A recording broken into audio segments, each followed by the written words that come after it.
Welcome, everyone, to Stories Across the Table.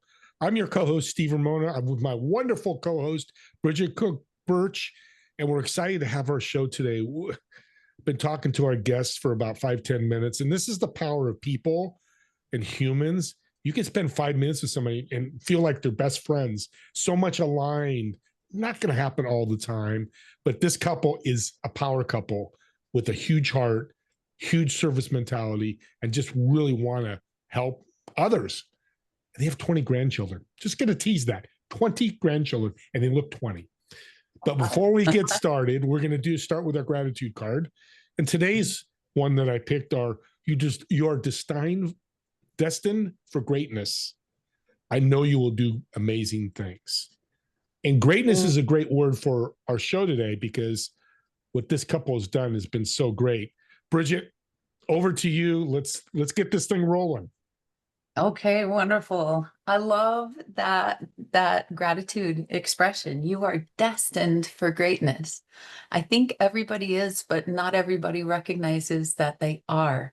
And Gary and Leesa, you both started off in humbler circumstances than you find yourself now, and have faced so much.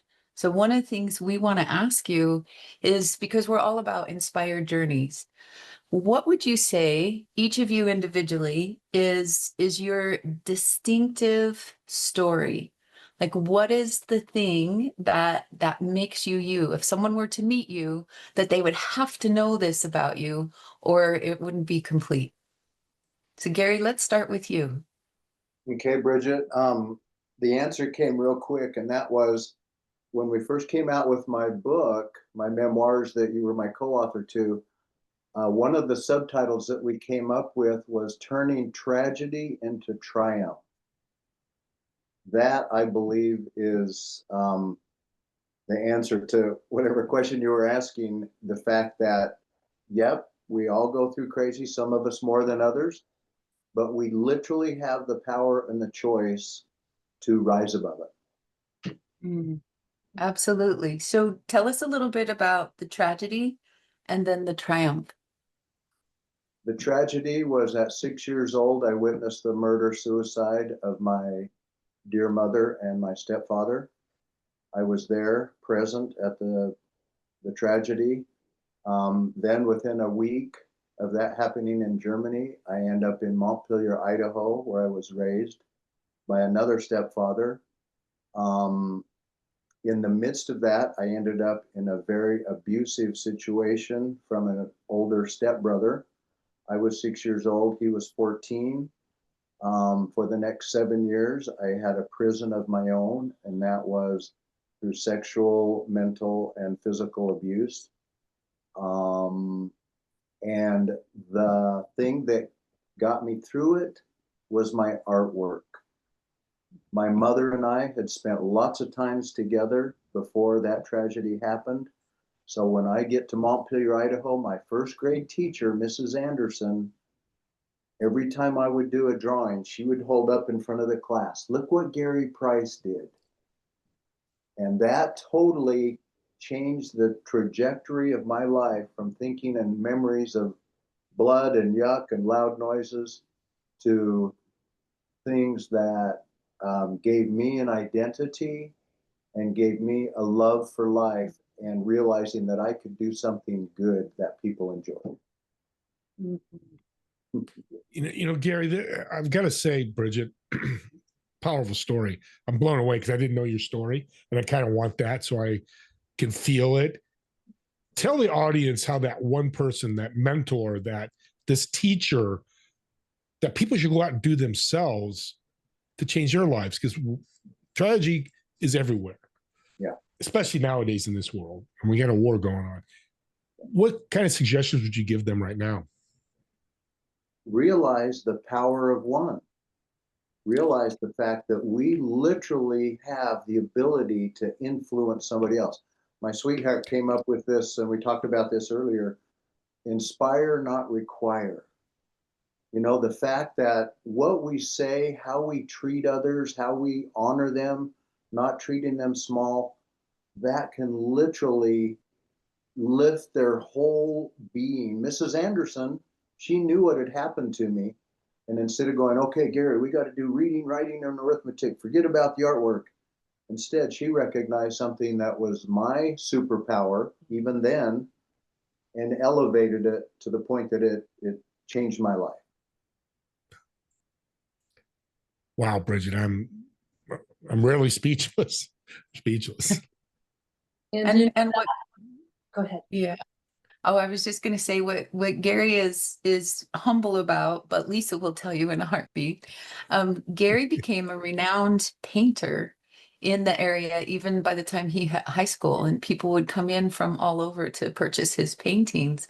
But it was when he found clay that it was like the creator in him evolved. And I just love that Gary could have become a very bitter man, but he chose to become better instead. And I think that's something that really distinguishes his story. So he gets emails and texts every single week of people who have maybe never discussed their trauma with anyone ever in the past, but also they recognize that their shackles are off, that they could become a great contributor like he has been, which is fantastic. And Leesa, you also have a very distinguishing story. Would you share that with us?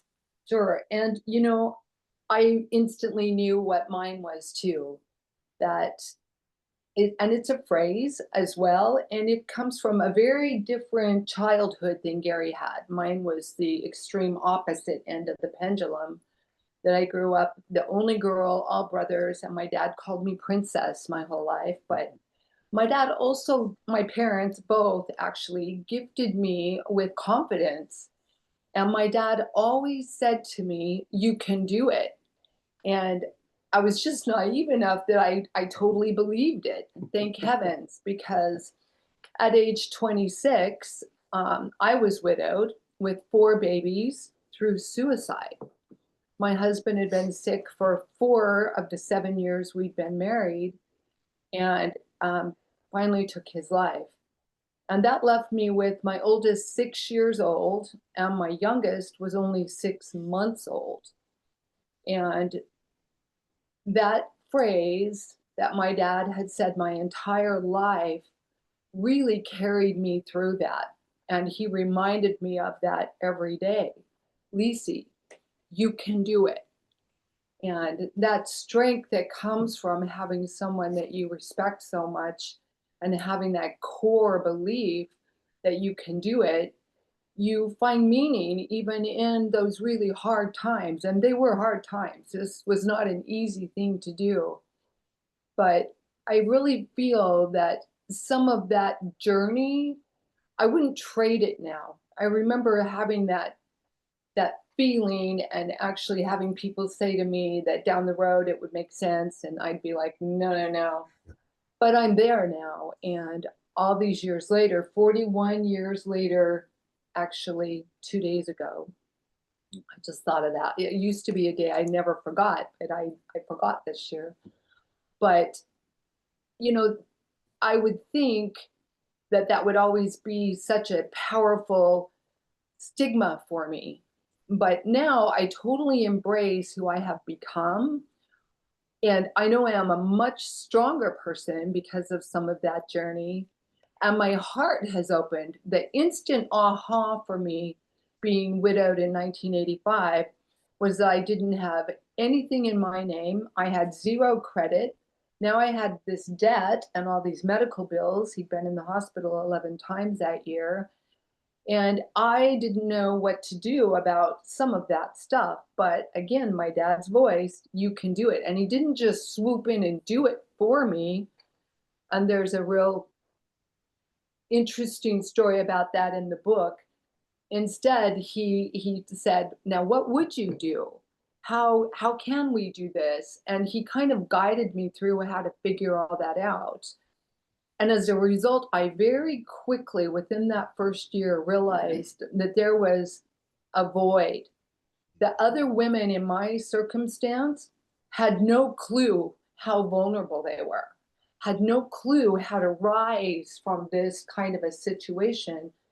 And I was starting to see women that were sad or see them in a different way and know something's going on there. And I think so often in life today, even we walk past someone at the grocery store and we don't realize, wow, something's going on there, or we don't just smile and tell them how beautiful they look, not knowing that everybody has a story, which is really how you and I met too. It was just my desire from 26 years old on to be involved with women and to help women's organizations and to be involved in raising women up. So how interesting and beautiful and ironic, or whatever you want to say, that we get together and it's all about that. It's all about lifting and showing up for someone else and helping them to be the best they can be, and then being able to say to them, you can do it. You know, Bridget, what's interesting about this couple, Gary and Leesa, is legacy is talked about a lot, but it's never achieved. Rarely achieved. Let me say the right word. Because I've talked to people like, I'm dying, and talked to a few, and they're like, I wish I'd done more. And we hear that all the time. But Gary, you've taken Mrs. Anderson and you've taken your dad, Leesa, and you've taken their legacy and ran with it. You've become them. I want the audience, I love talking to the audience. I want them to understand that. Look where you are today, and look what your stories you just told us. I'm getting emotional. It's powerful. I mean, it's divine. It's amazing. It is. It's powerful and divine. And I love that they both embody it so much. Gary, I would love if you would share with our audience, just because this is another distinctive area of, you had grown in international acclaim. Your pieces were worldwide, museums and cemeteries and corporate offices and homes, private homes and collections. And then you had someone come to you that wanted you to do a signature piece. Will you tell us about that? There's a cool guy named Stephen R. Covey. And he knew a cool guy named Dr. Victor E. Frankl. They were on the lecture circuit. They were both great contributors. They lifted people all over the freaking planet with, Stephen's book, 7 Habits, Dr. Frankl's book, Man's Search for Meaning. On Dr. Frankl's deathbed in 97, Stephen said, Brother Frankl, you had an idea not long after you were released from the prison camps to create in America the bookend to the Statue of Liberty. You called it the Statue of Responsibility. I want to commit to you, Dr. Frankl, that where that idea has never been put in a visual form, I want to commit to you, I'm going to find an artist, a sculptor, that can make that happen, that can create that visual. And Stephen, being a collector of my work, knew me, said, Gary, would you be interested? Took a few minutes, a little bit of research. I honestly didn't know Dr. Frankl at the time. The minute I found out, it was like, oh my gosh, something incredible has come my way and I recognize it and I'm going to act upon it. I designed the two hands coming together. To me, that epitomizes what responsibility is. It's the idea that we can be there for others. It's the ability to respond. And we all have that choice. How do we choose to respond? I decided it was being there for each other. So I came up with this design, flew to Vienna because Dr. Frankl had passed. His wife, Mrs. Frankl, loved it. Flying over there, I had no idea whether she would like it or not. She loved it. And long story short, since that time of meeting Mrs. Frankl, we had been on the path and the journey. And thanks to this incredible woman, we are at a point right now, closer than ever, that this project may end up 305 feet tall on the West Coast to bookend Lady Liberty, 305 feet tall on the East Coast. Congratulations. Oh my gosh. We're the West Coast. Well, we're gonna say we can right now say San Diego County. We can't give a specific, but it is on the West Coast.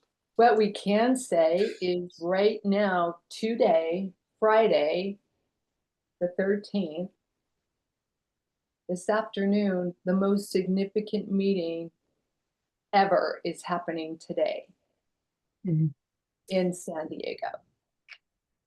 That's so exciting. It's so exciting. And Leesa, you've been known to say it's not just a monument, it's a movement. Will you also say, give the listeners an idea of, it's not just this cast beautiful piece of artwork, one hand reaching down to lift another, but also what are the ideas behind it? What all will be entailed in this particular project? Yes, and why is that important? A lot of us are visual people, and definitely my husband is a visual person. And so for him, it's really important that we meet the visual aspect and have an icon that people can look upon. And yes, looking upon it, it's going to be inspiring. But then there's the action element that takes place, that you have to actually have it mean something. And then there are those of us, and I'm visual, but not like Gary, but it has to make sense for me.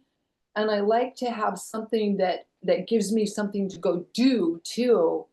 So I knew early on that it needed to be more. And that for me, the two hands together, it's no accident, it's a right hand and a left hand, because responsibility really begins right here. It's about personal responsibility and about what our responsibility is, even to ourselves, and how we honor ourselves. And then how that shows up out in our immediate circle with our spouse or with our children, or then with our community, and then maybe with our country, and then globally.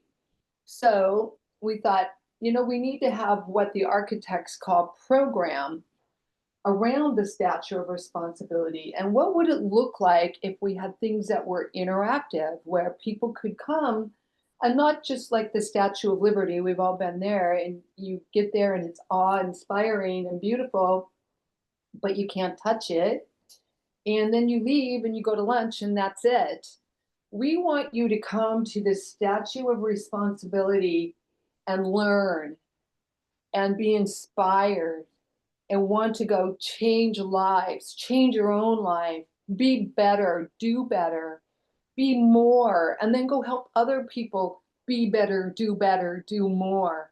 That's how we truly heal the planet. And that's how we make it so that the next generation and the next generation, it's perpetual when we do it that way. You can give a man a fish and feed him for a day, but if you teach him to fish, you feed him for a lifetime. That's the concept. So even the stained glass that is going to be designed by Tom Holdman, Gary has designed this to have that, and I'm going to let him talk about that maybe, but that includes our responsibility to the air, the space, the plants, the animals, everything. So we will also have something that recognizes Victor's life and what Victor brought to the planet. His book, Man's Search for Meaning, is widely recognized as one of the top 10 most influential books on the planet by the Library of Congress. That's with the Quran and the Bible. So that means that people globally understand that man's search for meaning, that meaning in our lives is significant. And I don't think it's a small thing, number one, that's where the Statue of Responsibility is first mentioned. And number two, I don't think it's a small thing that Gary Price is the sculptor, who I believe was divinely selected for this, because Gary had to go from his own Holocaust to be the person to do this. I don't think it's an accident that Gary and I are together, because nobody will be able to come to us and say, well, what do you know about hardship? Well, you need to know our story, and you need to understand that we do know that intimately. And that's why we picked up this stewardship, because it has not been easy. We want people to come and learn about Victor, have a Holocaust museum there, have a gift shop, have different interactive experiences where maybe they learn how to drill water and make a well for a country somewhere in Africa. We have partners that have other 501c3s that want to be represented in the Statue of Responsibility. So let's say a family comes and they go to Southern California and they go to Disneyland for a day, and then they decide, that was great, but let's do something meaningful too. Let's head down to San Diego area. Let's go to the Statue of Responsibility. They'll be able to spend the day there, not just a half an hour, and go up in the elevator, go on the way, learn some of the history. And as they get up to the top, they'll be able to have a view, panoramic view, and also experience a little bit more of the story. And then we hope to have different venues around the bottom, including an IMAX theater, where they can learn a little bit about the history, or pop into this little mini theater and maybe hear a couple of really experiential. We now have AI and virtual reality, where maybe you go in this room and today you get to experience the Gettysburg Address. And you're actually in a room that's completely live, and it's like you're there. How does that feel, to be able to experience some of our history and what makes us free? Because freedom never was free, and it never will be free. And nobody knows that like the planet does right now with what's going on with the war. Yeah. And if we don't figure out the responsibility piece to freedom, it's just exactly what Victor Frankl has said all along. We will lose our freedom. So that's. Yeah, we're coming to the end here, but what's amazing for me, the statue right away is because you put both the hands together, it goes both ways. Mm-hmm. Lisa's hands on the top and Gary's hands at the bottom. Gary, you pull her up sometimes. She pulls you up. Your best friend, Mrs. Anderson, your dad. Am I getting it? That's what it seems the symbol. It's to pull both ways. It's not like Steve, Ramona, or Gary, or Lisa, or Bridget. We're going to pull you up to us, but we need to be pulled up too. I love this. Talk about the book before we end here. I know Bridget's very excited about the book because she co-authored it. And if you want to add some things, Bridget, go ahead. Well, Gary is the one who inspired me so much when he said it's not just about the hand reaching down, because sometimes you are the hand reaching down and oftentimes we're the hand reaching up. And so to recognize for any of us on our human journey that it goes both ways, and how beautiful that is. This book, I get emotional. This book was such an incredible feat. And it was one of those things where we had to decide, how much of Gary's past do we exhibit when he's this incredible international sculptor of great renown, when he's doing statues for the government and across the world and in Alaska and, all these other places. But how much do we tell about Gary's personal story? And it's interesting because during COVID, we just saw so many people who were losing lives, losing heart, losing hope. And we decided just to be real and raw about Gary's story.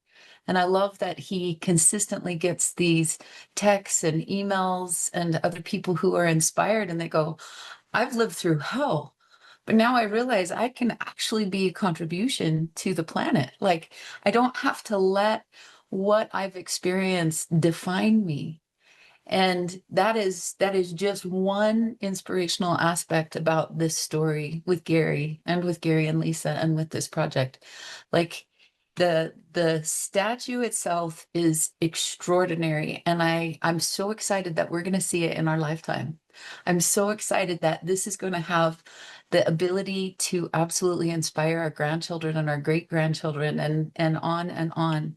But I will tell you that the book reveals such a compelling human element that anyone can see themselves within this story and recognize that there is an opportunity for them, no matter where they come from, no matter where they've been, that they can use this, as Gary and Leesa both have, to sculpt them into something extraordinary and no longer be defined by the victimhood and the shackles, but by their victory.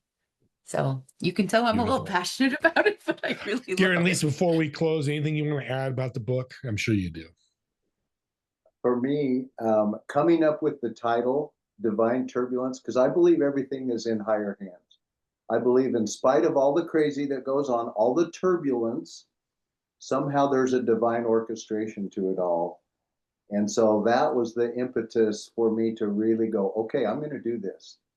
Divine turbulence. We go through the ups and downs, and there is purpose and meaning to it all. Mm-hmm. And I Go want ahead, to Leesa.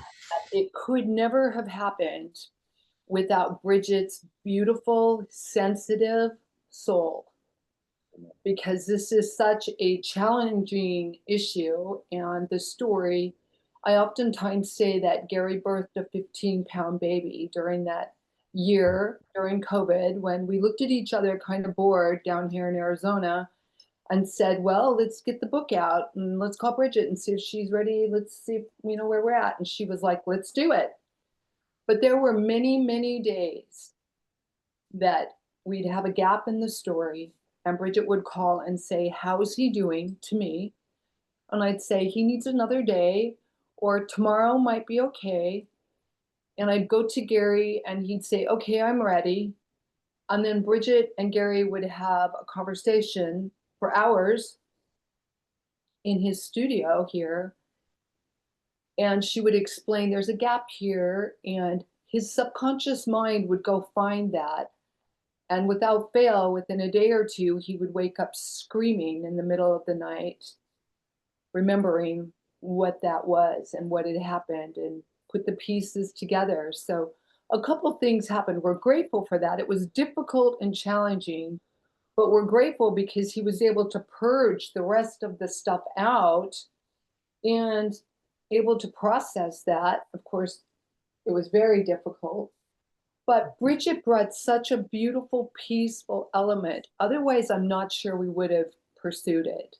So I want to acknowledge her and her beauty, not just physically, but spiritually, emotionally, in every way, that allowed for this book that I believe is just getting started on its journey in the world. I can't tell you, Bridget, how popular it is right here in our little neighborhood all over again.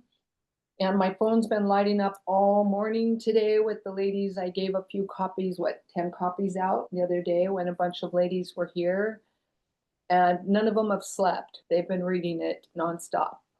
So the book's significant. It's something that your listeners should definitely check out, and know that all of the money from the book, all the profits from the book, go to the Statue of Responsibility. And we're excited about that. Well, okay, Bridget, you don't know this, so I'm doing something. Getting emotional, guys. This is so powerful. I'm going to do something special. For the first 10 people that reach out to me, Bridget, or Gary and Leesa, we're going to get their contact information here in a minute, I'm going to send you a free book, Divine Turbulence. I want to help you guys with your journey. So if you reach out to Bridget, Gary, or Leesa, they'll send me your information or connect me with you. And if you come to the end of this podcast, that's your reward. A lot of people in this world need a reward, but I'm not giving you a reward. I'm giving you something divine. I'm going to use, Gary, your wonderful word, divine. So reach out to all of us and let's get you a book and share this podcast with other people. Now, real quick before we end, here's our favorite question I love to ask. we come to Phoenix, me and Bridget. I'm going to reserve a table at a restaurant. I want you to pick your favorite restaurant. I want you to tell me what food you're going to order for the restaurant. And 3 people you're going to invite, including me and Bridget, that have been influential in your life. And I kind of know who those are going to be, but people have been the divine intervention for you guys in your life that you just want to thank. Do they have to be living? No, live or dead. That's absolutely. Okay, well, we know where we're going. Wow, what an invite. I love that. My gosh, Stephen. So what are we eating? So tell me what we're eating. What's your favorite food? Well, we're probably going to Ciao Grazie because that's our favorite place here. And it's not necessarily our favorite restaurant or anything. It's just got a lot of history to us being here and a lot of healing for us. Yeah. And tell them what kind of food. Well, of course, I always get the Caesar salad with extra anchovies. And It's there's just, Scamosa. yeah, the scamosa that you use anyway. Yeah, it's Beautiful. Yeah. It's an Italian restaurant, and it's in the little village right here where we live. Verado. And it's just a hometown little like Stars Hollow from the Gilmore Girls. And we'll get a big table, and you guys will be sitting there. And I'm going to invite my dad because he really gets to be there. And oh, I'm gonna get emotional. I'll of course invite my mama. Yep. Okay. Yeah, I'll be excited to meet her, so we'll have to have the dinner early and go late. Dr. Frankl will have to be there. Yep, Dr. Frankl will be there. And Mhm. who else are you inviting? Ooh, wow. Humanity. That's a good one. That's a really good one. Yeah. You know, I'll probably invite Woody just because Woody was really significant at the very beginning of our journey. He believed in us. And yeah. he really believed in us and empowered us with some tools that we needed right at a very, very critical time. Lots of Yeah. Yes, we've had a lot of angels. So those are 2 of mine. You've got 2, Victor and your mama. Who else? Yep. One more. Ooh, well, Mrs. Anderson, my gosh, my first grade teacher. Clarissa Anderson, you will be there. We love you. I love you. Oh my God. Amen. Oh, amen to that. Right?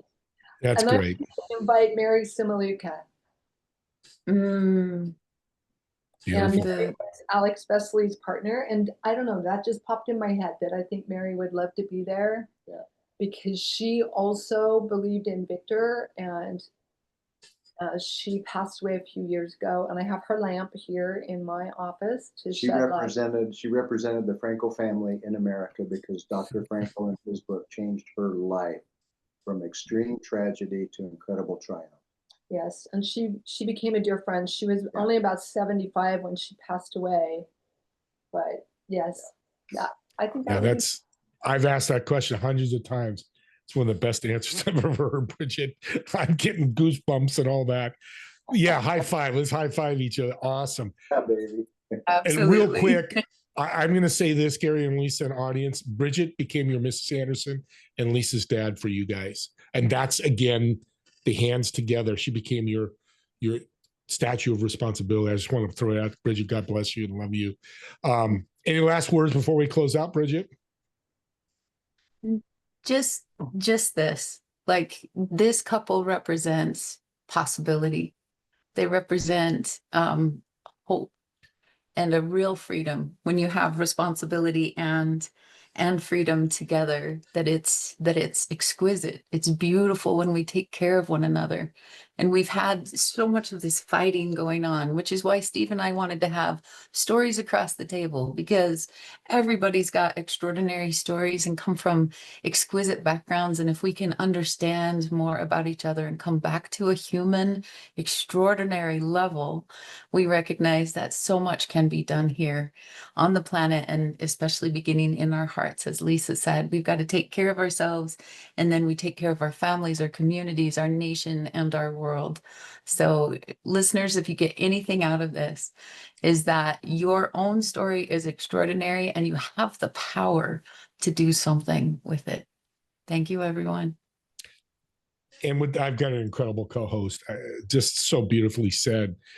Gary, Leesa, Bridget, and I want to thank all of you for watching or listening to Stories Across the Table podcast. And I look forward to seeing you all on the next episode. Take care, everybody. Have a great day and be divine.